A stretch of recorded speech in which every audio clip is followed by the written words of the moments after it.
Welcome back everyone, my name is Ravin Reddy and in this video we'll talk about top 10 programming languages for 2019. Now if you're here just for the list, this is your list and we got ranking as well. So we have 10 languages with their ranking. That's done, you can pause the video, hit that like button and you can close the window. But hold on, why you want to know the ranking here? The answer is, as a developer, when we use a language, when you are working on a language, you want to know the importance of that language compared to other languages. Or maybe if you are a new developer or if you want to learn programming for the first time, you also want to know what language to learn first. Should you learn Java? Should you learn Python? And that's where you want to know the top 10 languages. But what if I say every language listed here is important? It's very difficult to rank them. Yes, we have created this ranking with the help of the number of repositories on GitHub, with the help of Stack Overflow questions in terms of the searches. In fact, as per the stats on Amazon, the most searched programming book is of Python. So that's why the ranking of Python goes up. So based on all those factors, we have created this ranking. But that doesn't mean that one language is better than the other language. Example, let's say if we talk about the new language like Dart, it may be better than Java, it may be better than Python. It's just that people are not using it as much as other languages. But every language is important and every language provides a lot of features. So how do you choose your language and then how can you give this ranking? Now first of all, when you talk about a developer, we have different domains, right? You can be an Android developer, you can be an iOS developer, you can be an embedded developer like IoT, you can get into machine learning, you can be an enterprise developer. So based on what market you're working on, you will choose a particular language there. So example, let's say if you want to be into mobile. So in mobile, we have two options. You can go for Android or you can go for iOS. For Android, the language which we use is Java. So Java is what you say, the dominant language. But on the other hand, we also have Kotlin. So Java was the official language before, and now we have two languages. We can use Java or we can use Kotlin. The only problem with Java is it is very verbose, right? You have to mention everything. That's not the case with Kotlin. It is short and simple. But then if you know Java, you can learn Kotlin very easily. And what if I say, when you write a Kotlin code, when you run that or when you compile that, it gets converted into bytecode itself, which runs on JVM.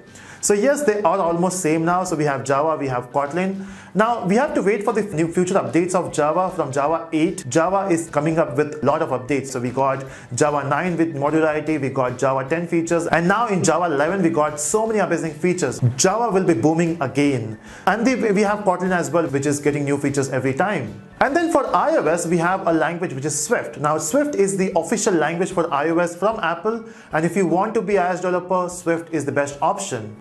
So, but then what if you want to use one language for both the purpose? And that's where we have JavaScript. Now JavaScript is evolving like anything, you know. Initially JavaScript was only for front end, and now JavaScript can be used everywhere. Maybe it can be mobile, like you can build an app on both the platform. You can use JavaScript for web development.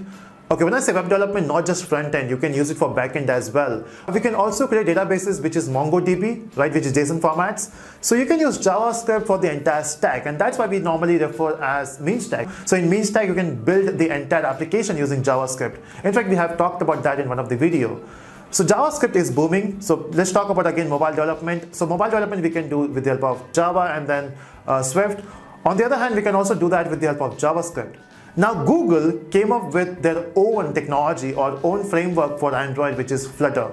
I mean, not just for Android, but for iOS as well. So use one technology, you can build on both the platforms, and that's where Flutter comes into picture.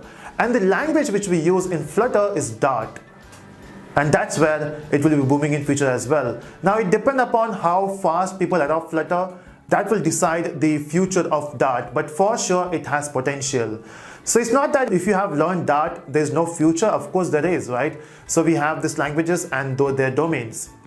Now if we talk about Java, which is for Android, which we use, we can also use Java for one of the big market, which is enterprise.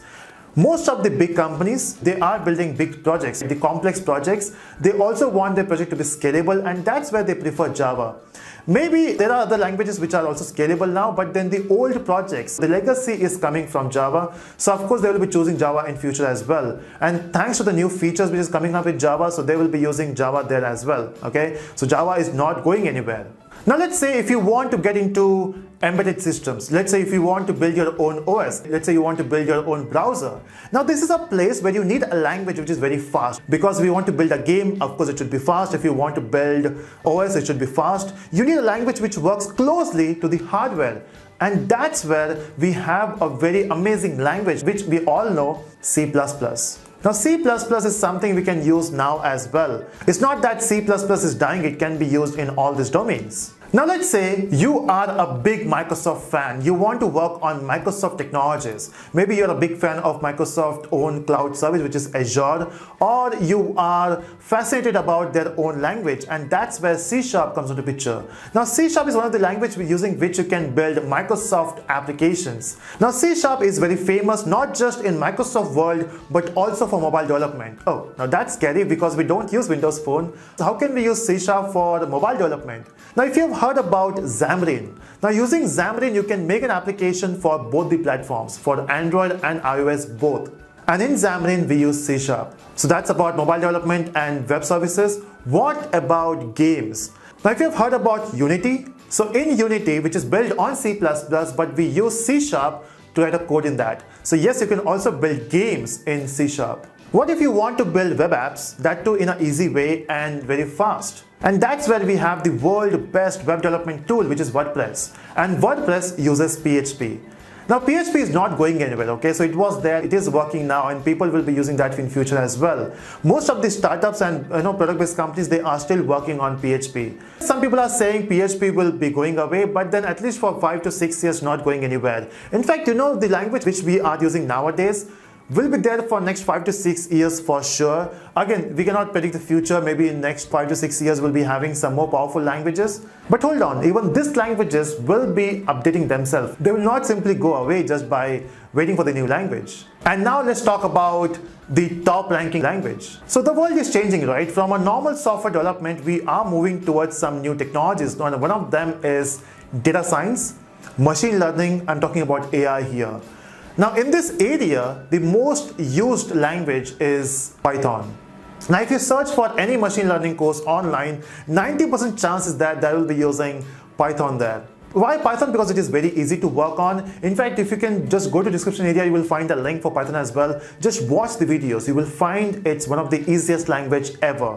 In fact, that was the main idea, right? So before building Python, the idea was to build a language which will be easier for everyone to learn. So when I say machine learning, is it only Python we can use there? Not exactly. We can also use Java there. We can also use JavaScript. So in machine learning as well, let's say if you talk about TensorFlow, we have TensorFlow.js. Using JavaScript, you can do that. Or we can also use Python for TensorFlow. We also have some Java library using which you can do machine learning, but they are not that famous. So as of now, Python is booming in machine learning. But is it Python can be used only for machine learning? Not exactly. You can still use Python for web development. If you heard about Django framework, you can also use Python for GUI development using some GUI frameworks. So you can use Python everywhere. It is basically a general purpose language, just like Java or C#. So that's about the list. Oh, we missed one thing, which is Golang. Now, if you work with any Google Cloud services, they might be using Golang there. In fact, Dropbox is built on Go language, or Golang.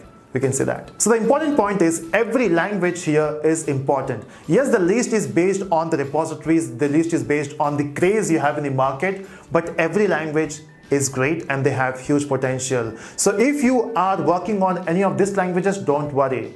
You're still safe, okay? Your language is not going anywhere. The only thing you can do is the language which you're working on, keep updating yourself. There are certain frameworks in that language, learn them as well. It is powerful.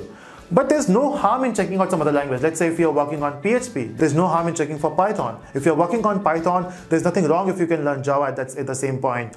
But I feel, as I mentioned in the previous videos as well, stick to one technology at least for 1 or 2 years. That's very important. So that's about my ranking. I hope you enjoyed this video. Let me in the comment section. In fact, let me know what is your ranking, what you feel about these languages, and if I missed any of the language here, you can mention that in comment section as well. Also mention why that language is important if you're saying that. So that's it on this video. Hit that like button and do subscribe for further videos. Bye-bye.